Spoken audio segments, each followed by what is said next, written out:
The brochures for the Tuscan villa were still scattered across the coffee table, glossy and vibrant under the dim late-night lamp. I picked one up, traced the outline of a cypress tree with my thumb, and felt that familiar knot tighten in my stomach. It wasn't about the trip anymore. Not really. That was just the catalyst. It was about everything that came spilling out when I tried to pin down one simple day. It was almost 2 a.m. Chloe was asleep upstairs, probably dreaming. I wouldn't know. We hadn't talked since dinner, not properly anyway. Just a tight-lipped goodnight after the whole thing blew up. Or didn't blow up. It just deflated. That's maybe worse, like, it just became this heavy, silent thing between us. I'm 38, she's 37. We've been together for 10 years, married for 8. Most of that time felt solid, like bedrock. You know, the kind of relationship where you just know the other person, their rhythms, their tells, or you think you do. I'd been planning this trip for almost 6 months. Surprise, obviously. Florence. A week in a little villa just outside. Cooking classes, day trips to Siena and San Gimignano. The works. It was going to be epic. Our anniversary was coming up, a big one. 10 years since our first date. Practically the same week we met. I wanted to do something memorable, something that said like, hey, we made it. And there's so much more to look forward to, you know? So I'd saved, I'd schemed, I'd called in favors. I even got her best friend, Melissa, to subtly probe about her work schedule without giving anything away. Melissa had confirmed a window in May. That looked clear. So I booked it all. The flights, the villa, the excursions. Non-refundable, naturally. You don't plan a surprise like this with cancellation options. The only thing left was getting Chloe to take a specific Friday off. Just one day. We were flying out Thursday evening, getting in Friday morning, then a leisurely drive to the villa. I figured I'd drop the bomb a week before, give her time to process, maybe pack a few things, but last night, I got antsy.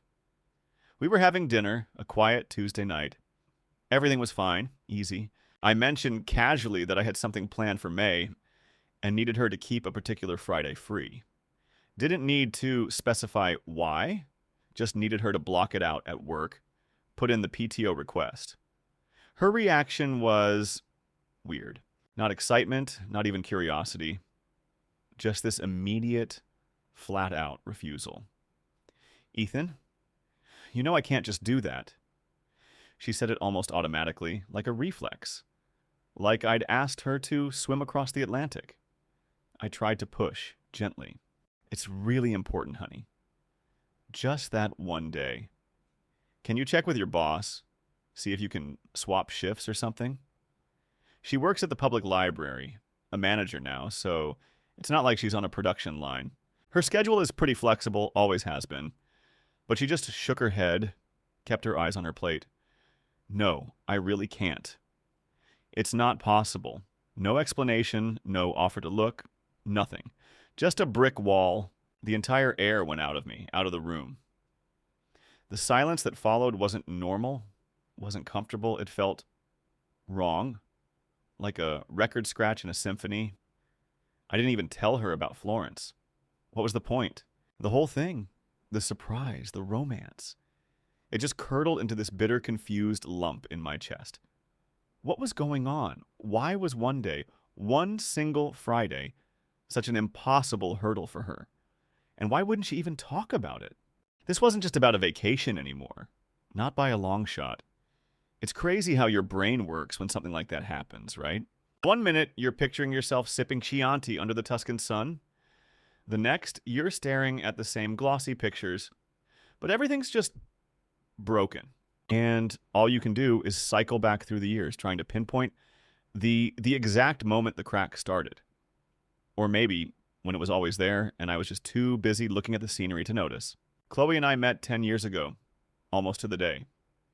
It was early spring, March, and the last vestiges of winter were finally melting into that damp, hopeful smell of fresh earth.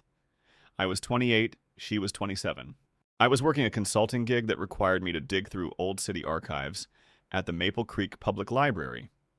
She was a new hire, just a few months in, fresh out of her master's program. Still had that bright-eyed, earnest librarian glow. I remember seeing her first at the reference desk, surrounded by stacks of historical maps, trying to look very serious, but with this tiny, almost imperceptible smile playing on her lips. She had this way of pushing her glasses up her nose with her index finger. A small, quick gesture. It was endearing.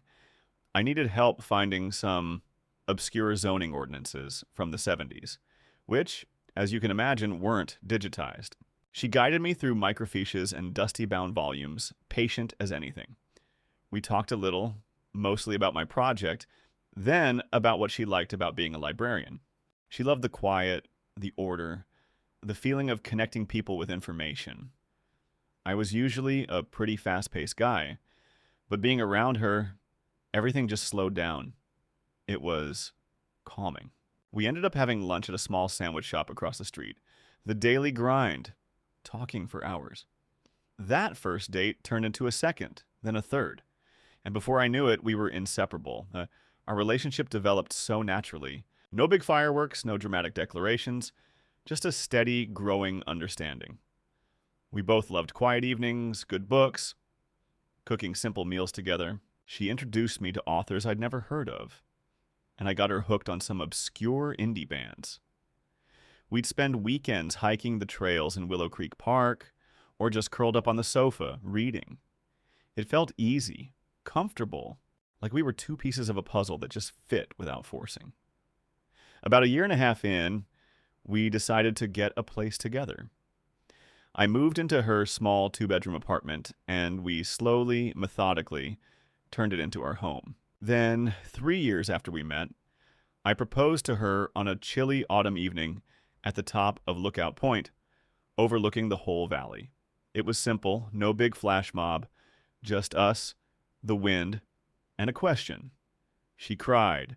I cried, and she said yes. Our wedding was small, just family and a few close friends. A backyard affair. It was perfect. Life settled into a rhythm.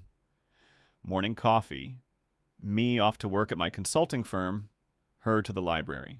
Dinners together, usually something quick but good that we cooked. Evenings were for reading, maybe a show, talking about our days. She was always meticulous, organized to a fault, which honestly balanced my sometimes chaotic approach to things. I appreciated that about her. She kept things grounded. Looking back now, with the benefit of hindsight, there were little things. Nothing that screamed red flag, not then. More like faint smudges on the glass. Chloe was always incredibly private. Not secretive, I didn't think, but just contained. She didn't often share deep anxieties or complicated feelings. Not like I did. If she had a bad day at work, she'd just say, "It was a day," and change the subject. I always told myself it was her way of processing, that she just didn't like to dwell. I was the talker, she was the listener. It worked. Also, she really disliked spontaneity. I remember once, about 5 years ago, I surprised her with tickets to a weekend art festival in a town a couple of hours away. I thought it would be romantic. Her reaction wasn't joy, it was stress. She got this tight line around her mouth, almost like she was annoyed. "Ethan, you know I can't just drop everything. My schedule for Saturday was already planned. I had the grocery list done. I was going to reorganize the attic. I ended up having to reassure her, explaining it was okay if we just skipped a few chores, that the festival was only 2 days. We went, and she eventually enjoyed herself, but that initial reaction, it always stuck with me a little. I dismissed it then as her being particular, or maybe just having a stressful week. I told myself it was a minor quirk, a testament to how organized she was, how much she liked her routine. I never imagined it could be a symptom of something deeper. Not then.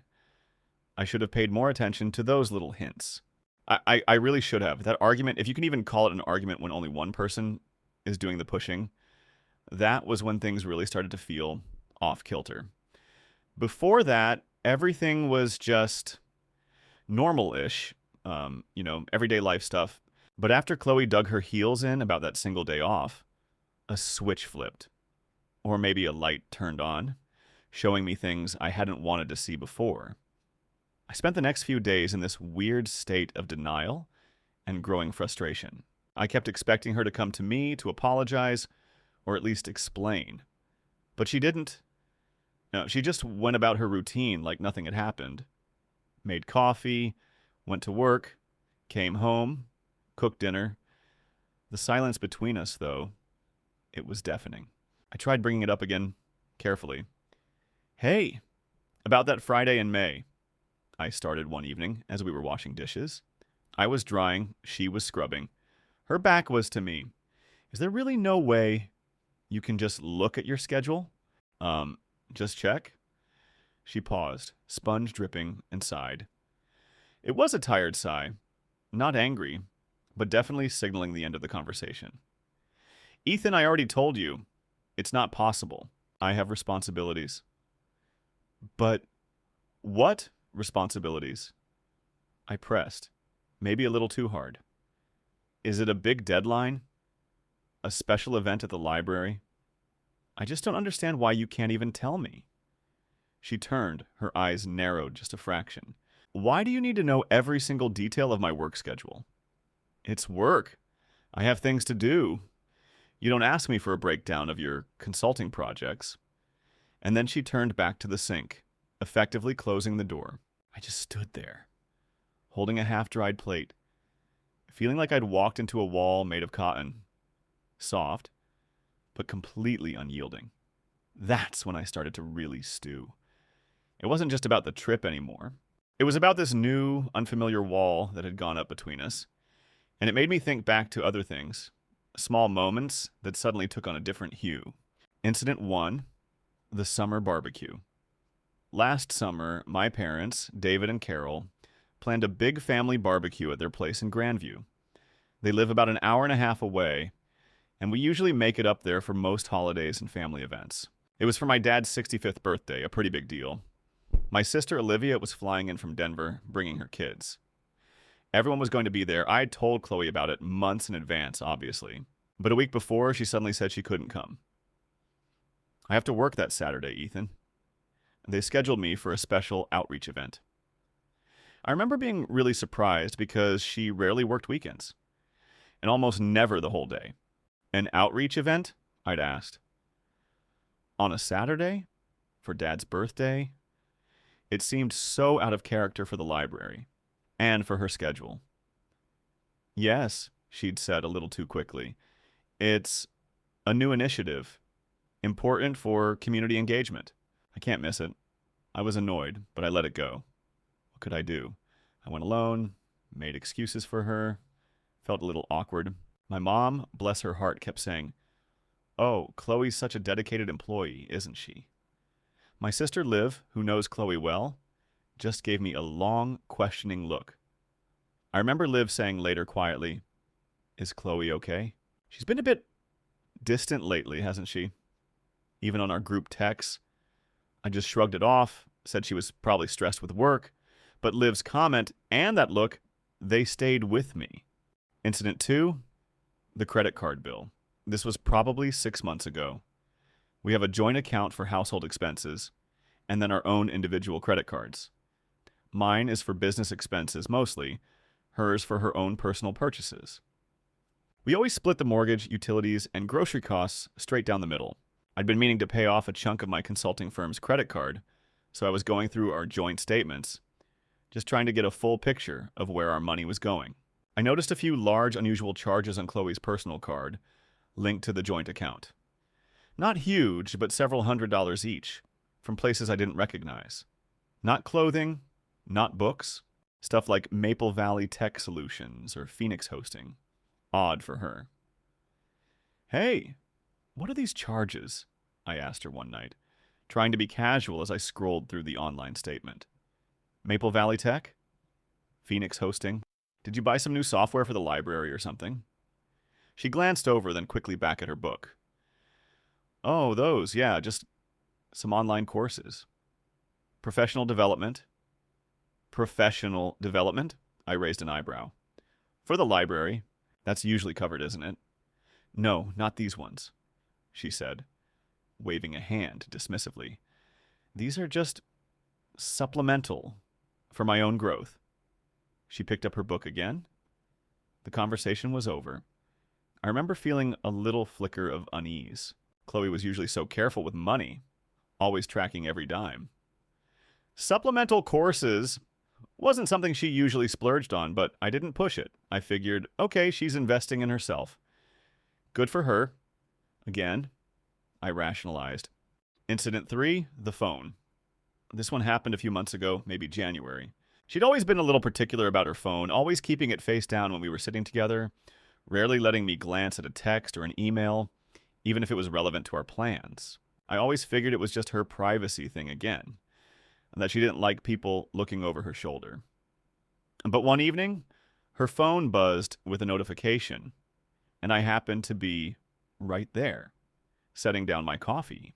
I saw a snippet of a message flash across the screen before it went dark.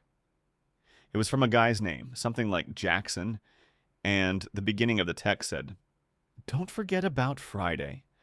I'll meet you at..." My stomach dropped. Jackson? Who's Jackson? I asked, trying to keep my voice light.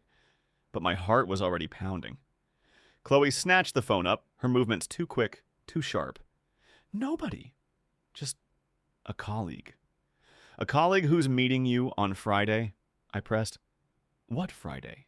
What's going on? She stood up, almost knocking over her chair. Her face was flushed. It's nothing, Ethan. It's just a work thing. You're being ridiculous. Ridiculous? I felt my own temper flare. Why can't you just tell me? You're acting like I just caught you doing something terrible. Because you're interrogating me, she practically shouted, and then stormed off into the bedroom, slamming the door. That was the first real shout fest we'd had in years. I sat there, stunned, staring at the closed door. The Jackson message playing over and over in my head. A colleague? Meeting? On a Friday? It didn't sit right. It just didn't. But by morning, she acted like nothing had happened, apologized for overreacting, and said it was a silly work thing she didn't want to bore me with. I, idiotically, wanted to believe her. I wanted our easy, comfortable life back. I wanted to believe the woman I married. So, when the Tuscany trip idea hit a brick wall, all these little pieces started clicking into place. The sudden work commitments, the financial oddities, the secrecy around her phone. It wasn't just about a day off anymore. It was about a pattern of avoidance, of vague answers, of a strange, almost hostile privacy. My gut was screaming at me. Something was very wrong, and I couldn't ignore it anymore. The silence, the refusal to even discuss it, it wasn't just frustrating. It was terrifying. And I knew, deep down, that I was going to have to find out what it was. The tension in the house after the no day off incident was a physical thing. It hung in the air, thick and heavy, like humidity before a storm. Chloe was still acting completely normal, which almost made it worse. Her routine was a shield, but I couldn't sleep. I couldn't eat right. My mind was just a constant loop of those little incidents, those half-truths, her sudden refusal. My logical brain, the one I used for my consulting work, kept telling me there had to be an explanation, but my gut was a cold, hard knot of dread. I knew I needed proof, or at least something concrete to confront her with. I hated the thought of snooping, absolutely hated it. It felt invasive, wrong, a betrayal of trust. But I was beyond that now. The trust felt already broken. So I started small. I looked at our phone bill, itemized. It showed a lot of calls and texts to one specific number I didn't recognize. Not a family member, not any of her regular friends, not the library. The calls weren't just during the day either. Some were late at night, after I was asleep, or thought I was. The texts, well, the number of texts was insane. Far more than she exchanged with anyone else. My heart sank a little deeper with each scroll. Then I remembered the credit card charges. Maple Valley Tech Solutions and Phoenix Hosting. I typed them into Google. Maple Valley Tech Solutions was a small IT consulting firm in the next town over, about 45 minutes away. Phoenix Hosting was a web hosting service. Not library related, not professional development, in the way I understood it. My mind raced. Was she building a website, starting a side business? Why hide it? Or was it something else entirely? The day of the discovery was a Wednesday. I was working from my home office, struggling to focus on a client proposal. Chloe had left for the library around 8:30 a.m., just like any other day. The house was quiet except for the distant hum of a lawnmower from somewhere down the street. It was a beautiful, clear spring day. The kind of day that felt like hope, but I felt nothing but a growing coldness. I was going through some old files in my desk, and I noticed a small, leather-bound journal tucked away in a drawer I rarely used. It wasn't mine, Art. It was Chloe's. I recognized the cover. She kept a journal for a while when we first met, writing down thoughts, memories. She stopped doing it a long time ago, or so I thought. This one was newer. My hands were shaking as I picked it up. Every fiber of my being screamed, "Don't open it," but I couldn't stop myself. My fingers fumbled with the clasp. It wasn't locked. I opened it to a random page. Her familiar, neat handwriting filled the page. My eyes scanned the words, leaping from phrase to phrase. And then I saw it. A name. Jackson. And dates. Lots of dates and details. Awful, gut-wrenching details. Dates that aligned with her work events, her professional development courses. Dates that aligned with late-night phone calls. The air left my lungs. It felt like I'd been punched hard in the stomach. My knees went weak, and I slumped into my office chair. I kept reading, frantically, my eyes blurring, trying to make sense of the chaos. It wasn't just a physical affair. It was a life, a whole separate life. She was building a website with him for some online business. Maple Valley Tech and Phoenix Hosting were for that. The work events and outreach initiatives were all covers. And Jackson wasn't just a colleague. He was her business partner, her confidant, her something else. My mind couldn't even form the word. I sat there, frozen, the journal open in my lap. The sun was streaming through the window, highlighting dust motes, dancing in the air, creating this almost serene glow that felt completely perverse, given what I was reading. My breathing was shallow, ragged. I felt nauseous, like I was going to throw up. My vision tunneled. All those little smudges on the glass, all those nagging doubts, they coalesced into one undeniable, monstrous truth. I was an idiot. A blind, trusting, absolute fool. I don't know how long I sat there.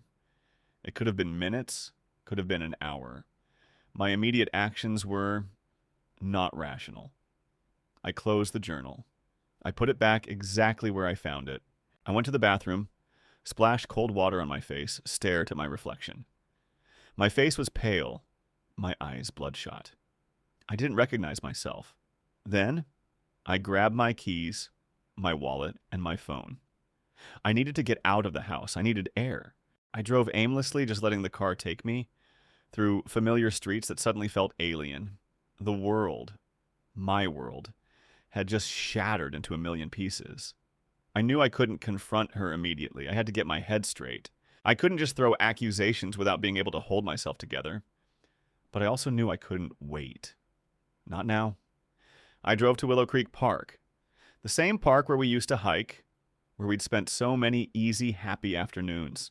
I walked to our favorite spot by the old oak tree, looking out over the winding creek. Everything was beautiful, green, alive. And I was dead inside. I tried to call my sister Olivia, but my voice wouldn't work. I just choked up, then hung up before she could answer. I just needed to hear her voice, not mine. I sat there, on a park bench, watching families with their kids, old couples walking their dogs, people living their lives, completely oblivious to the fact that my life the one I'd built so carefully, was just a lie. A beautiful, meticulously constructed lie. And I had to go home and face it. I had to. There was no escaping it now. The Tuscany trip was just a joke. The surprise was on me. I waited until Chloe got home. It was around 5:30 p.m. The front door opened and the usual jingle of her keys, her calling out, "Honey, I'm home!" Her voice sounded so normal, so bright. It twisted the knife deeper. I was in the living room, sitting on the sofa, the brochures for Tuscany still on the coffee table. I hadn't moved them. I wanted her to see them. She walked in, putting her bag down. She saw my face first, then the brochures. Her smile faltered. "Ethan, what's wrong? You look awful." "I know," I said, my voice sounding flat, hollow. "I found your journal." Her face drained of color. Every drop. She didn't say anything, just stared at me. Her eyes wide with a mixture of fear and something else. Resignation, maybe.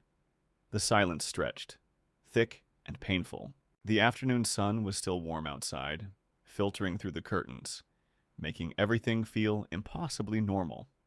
"Jackson," I finally managed, my voice breaking on his name. She flinched. She looked down at her hands, twisting them together. "Ethan, please." "Let me explain." "Explain what, Chloe?" I practically whispered, even though I wanted to scream. "Explain that you've been living a double life for months? Years? Explain the work events and the professional development that was actually you building a website with him for some secret business while you were with him." I couldn't even say the rest of it. The word cheating felt too small, too clinical for the devastation I felt. And then she broke. She started crying, real, heaving sobs. "I'm so sorry, Ethan. I really am. I never meant to hurt you." That was the beginning of the chaos.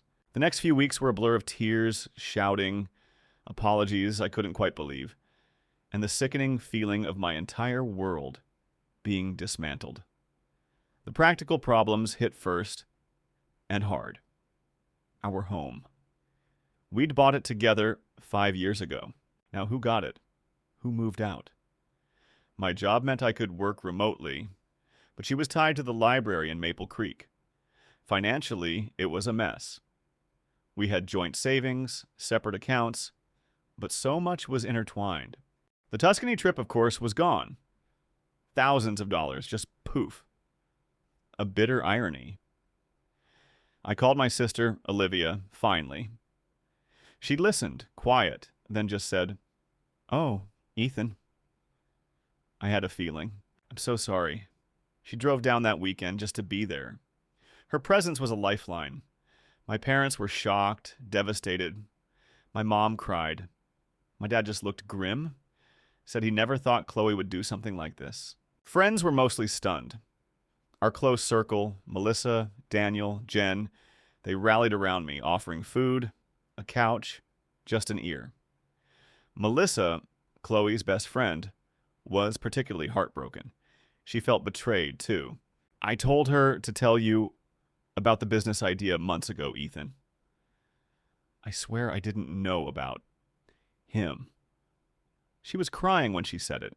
She later told me Chloe had made her swear to secrecy about the website, saying it was a surprise for me, a big entrepreneurial leap. Another layer of deception. The emotional roller coaster was brutal. One minute I was seething with rage, wanting to smash things, wanting to scream until my throat was raw. The next, I was curled up on the sofa, sobbing, remembering some small, tender moment between us, wondering if it had all been a lie. Then fear would creep in, fear of being alone, fear of the future, fear of what this meant for me, for my identity. I swung between wanting to fight for our marriage, to understand, to fix it, and wanting to just run as far away as possible. We tried therapy, just one session. It was awful. Chloe was defensive. I was raw with pain and anger. The therapist, a kind woman named Dr. Evelyn Chen, tried to mediate, but the chasm between us was too wide. Chloe admitted to the affair, not just the business partnership. It had been going on for over a year. with Jackson. He was a tech guy she'd met when the library hired his company for an IT upgrade. She said she felt seen by him, that he encouraged her in ways I didn't. It felt like a punch to the gut, the casual way she said it, like I was just an oversight. I moved out, just temporarily, to a friend's spare room, Daniel's place. I couldn't bear to be in that house, in our house, knowing what I knew. Every corner held a memory, now tainted. I started talking to a lawyer, a kind woman named Brenda. It felt so surreal, discussing assets and separation agreements like I was talking about someone else's life. And then another discovery. Small, but it solidified everything. I found an old photo album. Pictures from our early days, hikes, picnics, our wedding. Tucked inside, loose, was a printed email. It was from Jackson to Chloe, dated 2 months ago. It was a sweet message about missing her, a little inside joke. And then a line. Can't wait for our trip to Positano in July. We deserve this. Positano, not Tuscany, and not with me. It just confirmed what I already knew. The sheer depth of the parallel life she was living. It wasn't just a mistake. It was an elaborate, carefully constructed deception. And I'd been living in the dark. So, that's where I am now. Almost 2 months out from that Wednesday morning. I'm still at Daniel's place, crashing on his pull-out sofa. It's not ideal, but it's better than being in that house. Chloe is still there. We're in the messy, agonizing process of divorcing. Brenda, my lawyer, is handling most of the communication, which helps. Every interaction with Chloe is like wading through quicksand.